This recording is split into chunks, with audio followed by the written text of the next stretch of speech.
Tetova si një territor i gjerë dhe me kapacitete të larta të zhvillimit, has në probleme të shumta kur bëhet fjalë ujëpishëm dhe ujësjellsi. Sot do flasim për problematikat e ujësjellsit, pse Tetova ndonjëherë po ka ngecje të ujit të pishëm dhe cilat janë problemet dhe sfidat e ndërmarrjes publike Sharri,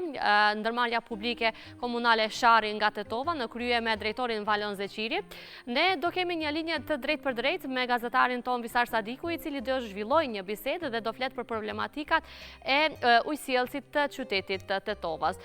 Visar, përshëndetje dhe mirëmëngjesi. Përshëndetje Aida, mirëmëngjesi për ju dhe gjithë shikuesit e radio televizionit të Maqedonisë, kryesisht ata të cilët na dëgjojnë në këto orë të hershme të mëngjesit nga Tetova.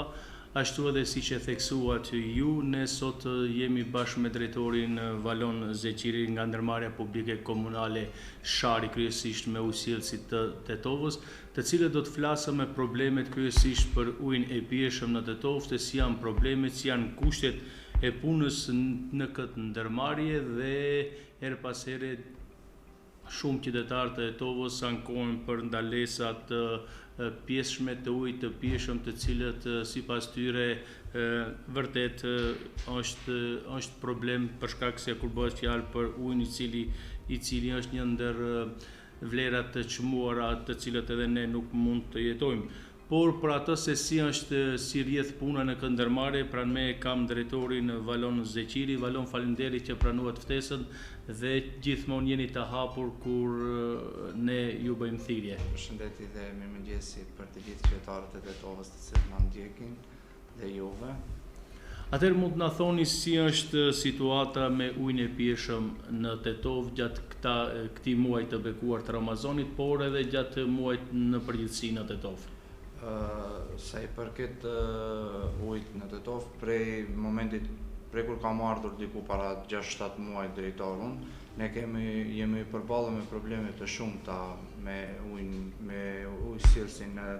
qytetin e Tetovës. Tani sa i përket muajit të Ramazanit, ne siç e dim, çdo vjet kena problem në muajin shkurt dhe muajin mars deri në lëshimin e burimeve, siç e themi, nga kodra e diellit, por siç shifet këtë javë kemi më shumë prurje të ujit nga burimet e Sharrit. Atëherë ku jemi këtu te prurjet e ujit, sa litra në sekond për momenti ka furnizohet qyteti i Tetovës dhe nga cilat vende, përveç Leshnicës kemi edhe di bonare këtu te shkolla e mesme bujqësore. A janë funksion të gjithë? Kemi 4 bonare të gjithë në qytet, se janë në funksion, të gjithë janë në funksion. Unë kur kam ardhur si drejtori kam gjetur vetëm 2 të cilat kanë qenë në funksion dhe kemi arritur që të riparojmë edhe 2 bonare, të cilat kanë kapur një kosto prej 50.000 euro të dytë për të riparuar. Janë në funksion të gjithë, së bashku na sjellin diku te 60 litra në sekond. Prej burimeve, sa i përket javës së kaluara, së bashku prej burimeve të Sharrit dhe burimeve të Leshnicës, kena pasur diku te 220 litra në sekond javën që filloi Ramazani, ku edhe i kena pasur problemet më të mëdha dhe ankesat më të mëdha të qytetarëve. Për tani kemi arritur diku te 300 litra vetëm nga burimet që të kemi këtë javë, tani si e kemi filluar, dhe 60 litra i kena nga bonare, diku te 360 litra tani kemi në sekond. A mendoni se është e mjaftueshme për qytetin e Tetovës, por edhe disa fshatra të cilët përmban ujësjellsi i Tetovës, këto litra në sekond? Për qytetin e Tetovës është e mjaftueshme të ketë 200 litra në sekond, edhe pse ne kemi 360 litra tani për momentin kur flasim sot, por keqpërdorim të shumta të ujit të cilët bëhen brenda ditës, edhe brenda kësaj periudhe gati ka 10 vitet e fundit të cilët qyteti ka filluar edhe të zgjerohet sa i përket kësaj. Kemi shumë linja të cilët na kanë kaluar andej për rrugës Falisht, të cilët ato e bëjnë domin më të madh sa i përket pjesës së qytetit. Atëherë taja pjesa e ndalesës së ujit kur është edhe problemi, ku thoni, a ka lidhje kyçe ilegale nga ana qytetarëve dhe a shihet ki një ndër probleme që mund edhe të zgjidhet nga ana e ndërmarrjes publike shari? Zgjidhja më e mirë do të jetë në qoftë nëse instalojmë në të gjithë qytetarët instalojmë ujmatës, atëherë kursimet e ujit do të jenë më shumë dhe do të ketë ujë të barabartë për të gjithë qytetarët e Tetovës. Një nga problemet kryesore ne e kemi me autolarjet në Tetovë, të cilët shfrytëzojnë ujin për pije, edhe pse duhet të shifet në bazë të ligjit si është dhe të merren masa sa i përket autolarjeve. Me ato do ta fillojmë këtë vit duke i ndaluar që të lajmë veturat me ujë për pije, pasi i dëmtojnë shumë qytetarët e Tetovës. Kjo do të jetë një zgjidhje të cilët ne duhet një hap të radhës të cilët ne do ta marrim si ndërmarrje. Ju shpesh herë keni dalë në terren dhe keni arritur që të shifni apo të evidentoni disa shtëpi, por edhe ndërmarrje private të cilët në mënyrë të jashtëligjshme janë kyçur në ujin e nuk kena vetë Tetovës, por a ka ndonjë vendim, a keni marrë ndonjë masë për ato të cilët e keqpërdorin dhe pa dijenin e ndërmarrjes publike komunale janë kyçur në sistem? Po, i kena ato ndërmarrje apo bizneset edhe shtëpitë të cilët i kena hasur se janë kyçur ilegalisht, i kena dënuar ato raste, nuk i kena toleruar dhe në të ardhmen në vazhdimsi nuk do t'i tolerojmë. Prandaj duhet t'ju tregoj të gjithë qytetarëve se problemin më të madh e bëjnë në Tetovë, ka edhe qendra tregtare të cilët janë të kyçur ilegalisht në rrjet, për të cilët do të merret masa në vazhdimsi. Atëherë ku jemi te mungesa e ujit kryesisht përveç qendrës së qytetit, probleme më të shumtë kanë edhe lagjet periferike. Mund na thoni si janë situata me lagjen Drënovec ku bëhet fjalë për ujin e pijshëm? Sa i përket lagjeve të cilët kena pasur problem fillim, siç është lagja Drënovec, Pronçiski, me ato lagje mendoj se deri diku e kena zgjedhur problemin të cilën e kena pasur. Kena bërë një intervenim në rrjet të një gypi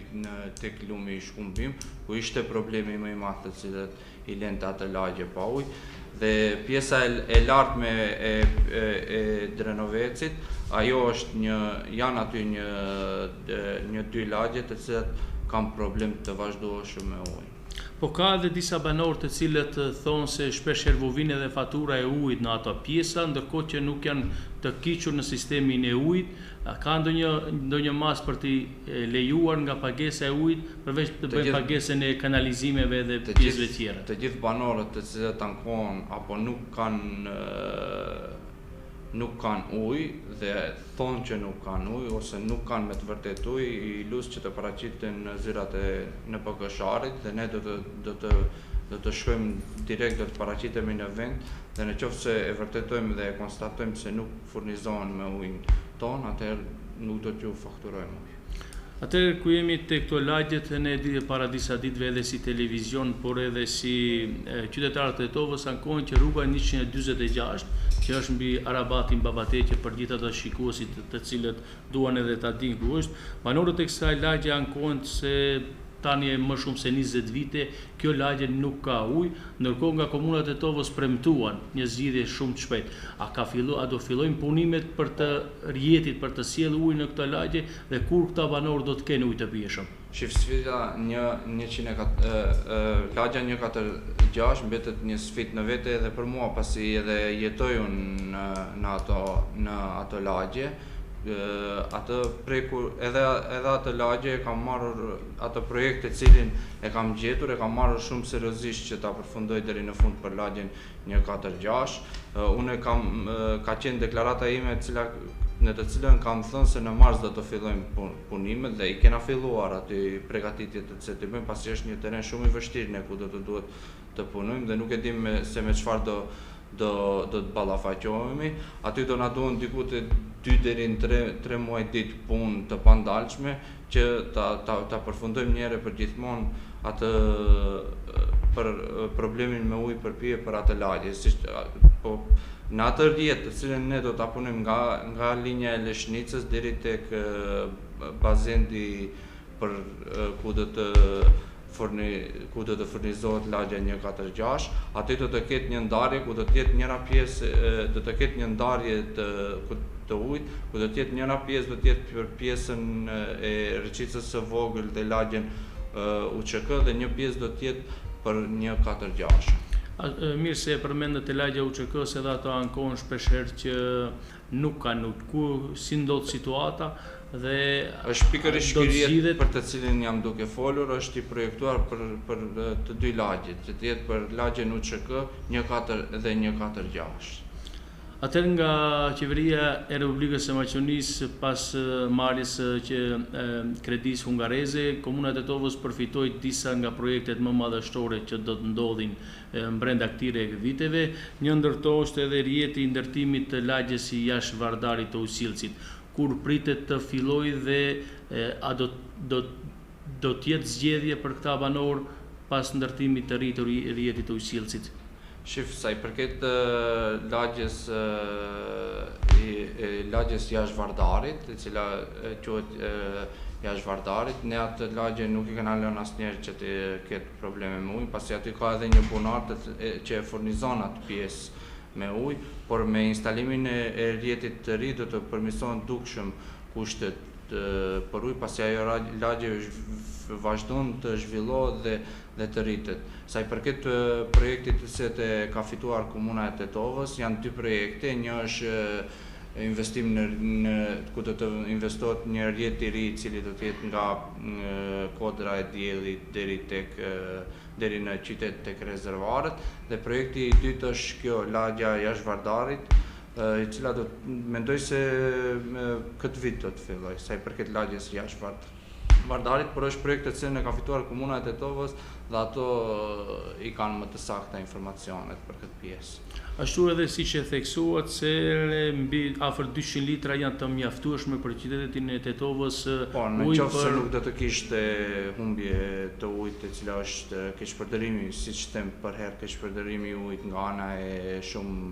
qytetarëve, të cilët ju bëj apel edhe nga këtu që ta kursejnë sa më shumë ujin, që të gjithë qytetarët të kemi ujë të barabartë. Në bazë të asaj se sa banor ka qyteti i Tetovës, është e vërtetë se është e mjaftueshme që të ketë 200 litra ujë në sekundë. Ne kemi 300 për momenti, siç thash, 360 litra dhe përsëri nuk arrim që t'i furnizojmë të gjitha lagjet me ujë, pasi thash problemin më të madh në qytetin e Tetovës e bëjnë autolarjet të cilët e shfrytëzojnë ujin për pije, për biznes. Atëherë kur jemi te kjo pjesë, a është edhe rjeti i vjetërsuar për shkak se mbi 70 vjet mos më shumë, rjeti i vjetërsuar në qytet, humbja e ujit në pjesën e qytetit dhe nuk arrin deri tek banorët. Një ndër arsyet. Po, është shumë e vërtetë se kemi humbje në nën tokë, të cilët ne nuk mund ndonjëherë t'i detektojmë, derisa ato fillojnë të zmadhohen më shumë, atëherë ne mund që t'i detektojmë ato probleme dhe të intervenojmë. Atëherë më shumë probleme ku ballafaqoni ju si ndërmarrje apo punëtorët e kësaj ndërmarrje? Cilat janë problemet më të shumta që ballafaqoni gjatë punës së përditshme? Unë kur kam ardhur këtu drejtor, problemin më të madh e kena pasur me pagat ndaj punëtorëve, se kemi arritur që të dalim nga ajo situatë dhe fal kësaj, fal punës së palotshme të cilën e keni bërë ne bashkë si ndërmarrje, kemi arritur që punëtorëve t'ju asigurojmë të gjithë pagat të cilat ju kishin mbetur dhe tani punëtorët e NPK Sharit i marrin çdo muaj me rregull. Sa i përket intervenimeve në qytet, nuk hasim në defekte të mëdha, por ka pasur raste më shumë ku kemi problemin më të madh e kemi kur kemi defekte që na ndodhin në rjetin kryesor, atëherë kemi probleme më të mëdha, por kemi arritur që t'i lokalizojmë dhe të intervenojmë shumë shpejt, siç ishte para një jave rasti tek lagja Braçet Miladinovi, aty kemi intervenuar brenda 12 orëve, kemi arritur që ta sanojmë linjën kryesore e cila e furnizon pjesën më të madhe të qytetit. Atëherë ku jemi te punëtorët, dihet se ndërmarrja Shari është ndërmarrje e re, pasi është ndarë nga ndërmarrja publike komunale Tetova-Tetov që ishte më herët. Përmendi sa të punësuar ka dhe si shtat janë të gjitha pagesat, rrogat janë të paguara ndaj punë. Sa të punësuar dhe si janë kushtet e këtyre punëtorëve? Ndërmarrja e Shari tani për momentin që jemi duke folur numëron diku te 120 punëtorë. Kushtet nuk janë ato të cilët dëshiroja unë si drejtor që të merrnin, sidomos punëtorët të cilët punojnë në teren, por me atë sa kemi arrim që të argëtojmë brenda muajit nga pagesat e qytetarëve, rrogat dhe kemi arritur dhe pjesën të cilën e kam pasur më shumë problem më të madh e kam pasur është sigurimi, pagesa e sigurimit të tyre, edhe ato kemi arritur që t'i mblojmë të gjitha deri në ditën që sot flasim. Atëherë kur bëhet fjalë për rregullimin e rrugëve të reja në Tetov, a janë të gjitha rrugët të cilët intervenohet nga ana e komunës së Tetovës në rregullimin e infrastrukturës, a bëni edhe ju hapin për të rregulluar ujësjellsin në këto lagje? Kena intervenuar në të gjitha rrugët të cilët për momentin punohet në Tetov, jena duke intervenuar edhe në rrjetin e ujësjellsit, siç ju thash, lagja Boris Kidriç është një ndër lagjet ku ne edhe kena investuar aty për rregullimin e rrjetit të ujësjellsit dhe lagja Murat Bafqari, të cilën mund që quhet dëshmoj. Atëherë jemi ka fundi emisionit, atëherë në pyetjet të fundit, ju keni thënë se arkëtimi nga ana e qytetarëve është diku në 60% qytetarët paguajnë obligimet e tyre. Sa është e vërtet dhe është e mjaftueshme për mbarvajtjen e punës së ndërmarrjes Shari? Ne kemi arritur diku te 65%, 60-65% kemi arritur që të arkëtojmë. Në qoftë se do të duam ne të investojmë edhe në rrjet të ujësjellsit, nuk janë të mjaftueshme, prandaj u bëjmë apel të gjithë qytetarëve që t'i paguajnë fakturat e ujësjellsit në kohë, pasi nga ato mjetet të cilat ne arkëtojmë për qytetarëve, nga ato mjete edhe i marrin rrogat punëtorët e NPK-Sharit. Për dallim nga supermaheri, keni dërguar qytetarët në përmbarues apo jo? Jo, nuk kena dërguar akoma në përmbarues, kena dërguar vetëm firma dhe disa ndërmarrje, qendra tregtare të cilat nuk kanë paguar, në ato i kena dërguar në përmbarues, por qytetarët akoma nuk i kena dërguar në përmbarues, pasi domin më të madh nuk e bëjnë qytetarët në Tetov sa i përket pjesës harxhueshmërisë së ujit, por e bëjnë qendrat e mëdha tregtare dhe bizneset, dhe ato janë të parat të cilët duhet t'i paguajnë fakturat e ujit. Valon, faleminderit që ishe pjesë e emisionit tonë, edhe faleminderit edhe një herë. Gjitha të mira që Atëherë Aida, shikues të nderuar, por ky ishte drejtori i ndërmarrjes publike komunale Shari Valon Zeqiri, i cili në pikat e shkurta u munduam të tregojmë për problemin e ujit apo me furnizimin e ujit të pijshëm për qytetin e Tetovës. Këta ishin informacionet sa i përket situatës në Tetov me ujin e pijshëm, dhe për nëse keni ndonjë pyetje urdhëroni, nëse jo bashkëmirupafshim javën e ardhshme. Falemderoj shumë, falemderoj gjithashtu edhe drejtorin, i cili ishte shumë i qartë dhe i drejt për drejt nga të gjitha pyetjet që u parashtruan. Vërtet ishte kënaqësi që ta kemi në këto minuta të mëngjesit për të informuar më tepër rreth kësaj ndërmarrje dhe rreth problematikave në fakt që i ka të vazhdueshme qyteti i Tetovës me çështjen e ujit. Urojmë që të zgjidhen këto probleme sa më parë dhe uji të jetë ashtu siç potencove edhe ti në fillim, një ndër vlerat ushqyese dhe një ndër gjërat që e kemi më të rëndësishme në jetë, të keni ujë të pishëm dhe të mos hasni në probleme të tilla më gjithë qytetarët e Tetovës. Pasdite të mbar për gjithë juve aty. Faleminderit.